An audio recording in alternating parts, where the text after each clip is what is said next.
My name's Devin. I'm a hauler with Faro. I've been with Faro about 6 months now. I started back over the summer. I had a little Nissan Titan, and I was doing a bunch of different kind of delivery driver apps and whatnot. And someone turned me on to Faro, mentioned that they did mostly construction style deliveries. So I checked it out, signed up, and started doing some runs, loose loads, towables, stuff like that. And eventually bought myself a little trailer, started taking some other type of equipment, scissor lifts, pallets, that kind of thing.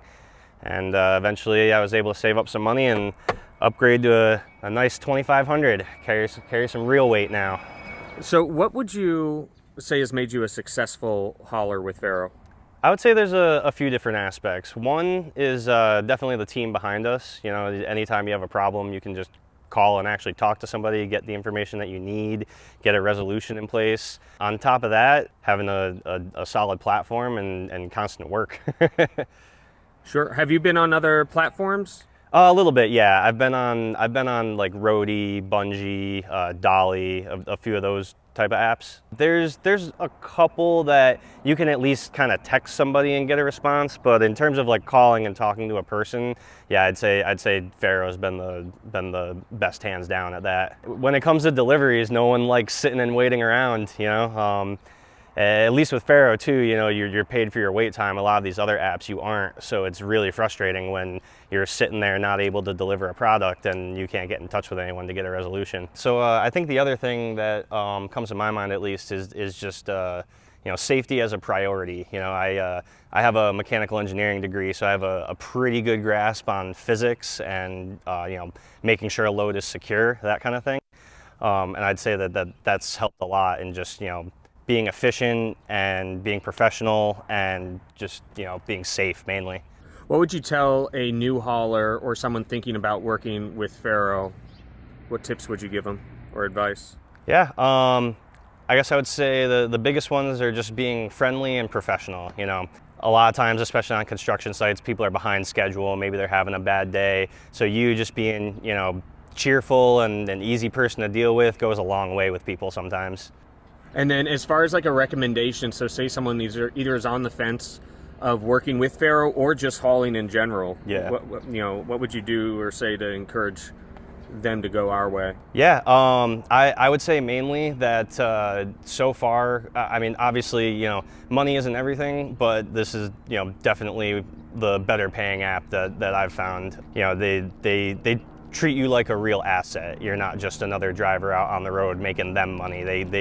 They care about making sure that, you know, you're taken care of.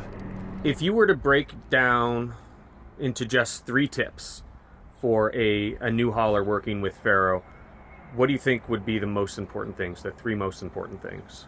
I would say one of them is definitely making sure you make contact with where you're picking up from or dropping off to.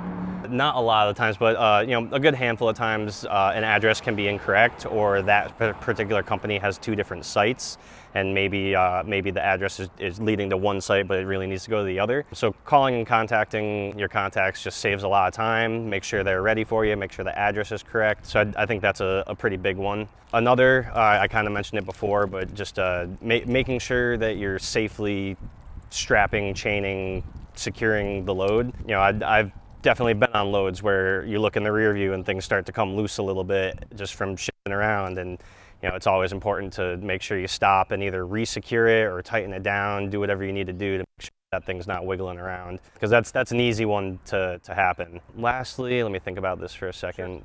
What comes to my mind, I would say, is just road safety. You know, leaving a ton of room, you know, following distance-wise, making sure that you're always clear in your mirrors before you're merging, and even when you're merging. You know, people try and merge into your blind spots while you're trying to merge. I've had that happen a bunch of times already. So just always being very, very aware of your surroundings. And that goes for unloading and for loading and unloading as well.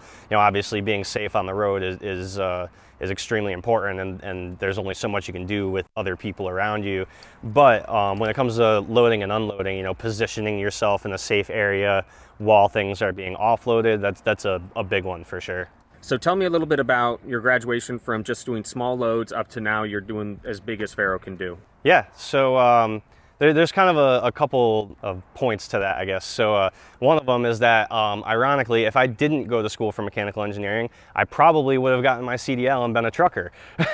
So now that I'm not as much in the mechanical engineering industry, when I found Faro, it was kind of like a kind of a thing, because obviously it's not CDL or big boy trucking or anything like that, but like you're still hauling big equipment and a good sized truck and trailer and everything, and so it's always an industry I've been interested in. So being a driver for a living has never scared me, and hauling equipment and stuff, it just kind of fits what I like to do, I guess. And why did you kind of rise up from just doing like smaller loads to now having a larger truck and trailer? What was the reasoning behind doing that? Yeah, so back when I had the Titan, I had the Titan and a 7,000 GVW trailer, and obviously there's only so much equipment that you can take with that trailer being restricted to about 5,000 pound weight capacity and everything. So here and there I would see loads up that I couldn't grab with that particular trailer or my particular truck, and so it was kind of wanted to get more juice from the squeeze. So when I was doing just the Titan is when I upgraded to the trailer, and that's really what kind of started setting things apart. The loads pay better, a little bit less mileage. I was actually fairly content and happy with just doing the Titan and the smaller trailer, but the itch kind of grew, and I wanted to haul bigger things and be able to take as many loads as I can and that kind of thing. Mostly just, I guess, wanting to grow. Sure. Act like I'm a new hauler who is trying to decide whether or not to work with Faro, but is mainly concerned about what they're going to earn. Right. Talk a little bit about what you would kind of tell them as far as earning potential. Yeah. So the way that I've seen and experienced things, I kind of mentioned this before with how Faro just takes care of their people and respects us as professionals, and I would say that the money side of things is well worth it. I would say very fair compensation. I have no complaints about how much I can make with Faro. It's definitely solid, I would say. It can also even be very lucrative on the right days. Obviously in an industry like this, you're going to have your ebb and flow. Around holidays, things might slow down. Certain times of the year, things will pick up.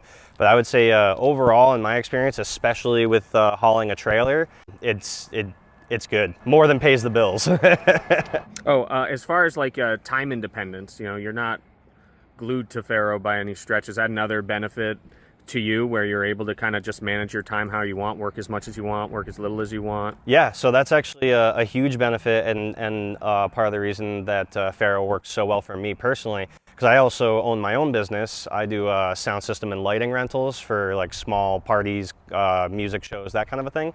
So it's great if I need a day to either knock out a bunch of contracts or speak to a bunch of clients and get that kind of thing booked. I can either take a couple hours between loads, or if I need a whole day, I can take that, and it's no issue. So the flexibility around being able to manage my business and my own life even, and then be able to haul when I want or when I need to is it's really nice. So what are the things that someone should do like right off the bat to maximize their success with Faro, do you think? So I would say the biggest few things that you can get to kind of upgrade or maximize your earning potential with Faro would be make sure you have multiple styles of hitches: 2-inch ball, 2 5/16 inch ball, and pintle hitch. They do make combination styles so that you only have one hitch, but it's got both balls and a pintle lock on it. That's going to be the most ideal. That way you don't have to swap out 3 different hitches every time. The other useful piece of equipment would be a pipe rack for the bed and over the truck, because I've taken loads that they requested a pipe rack truck and I just happen to show up with a trailer, and that's perfectly okay. But if you don't have a trailer, having a pipe rack definitely opens you up to 20-foot sticks of pipe, and those loads are pretty solid. If possible, a tilt deck trailer. Doesn't necessarily have to be a big one, but any type of 7,000 GVW with a tilting deck, that's a great entry level point, and will one, open you up to more loads than just like the loose loads and towables, and two, you can do a lot of different types of things. Like you can, if you get the right type of trailer, you'll be able to not only take, you know, drivable equipment, but you'll be able to take pallets as well, and maybe put 2 pallets on your trailer if you have one that doesn't have the side rails, that kind of a thing. Obviously, you know, chains and binders and whatnot to go with it, but I would say, you know, jumping in right off the rip, the most advantageous thing you can get is a small tilt deck trailer. So this is Fiona the 5'9". I bought her about a month ago now, because like I said, I started with the Titan in my small trailer, and so I was able to upgrade and purchase this 2500 3/4 ton truck. It's got the 5.9 diesel engine in it, 4-wheel drive, so I can get out of any job sites. I actually 2 days ago had to engage the 4-wheel drive because I got stuck on a site. I've got a hyper hitch with drop ball, 2 5/16 and 2-inch. And as of right now, I'm currently using a Faro trailer. It's a 24-foot deck over flat deck, and it also tilts. So I can tilt it back and drive equipment up on it. I can have pipe loaded from the side. It's 14,000 GVW and about 10,000 pounds of capacity, and pretty much does anything we need it to. Yeah, I think the only kind of last thing I have to say is if you're on the fence about Faro, I say do it. It's been solid for me. It's changed my life in a way, honestly.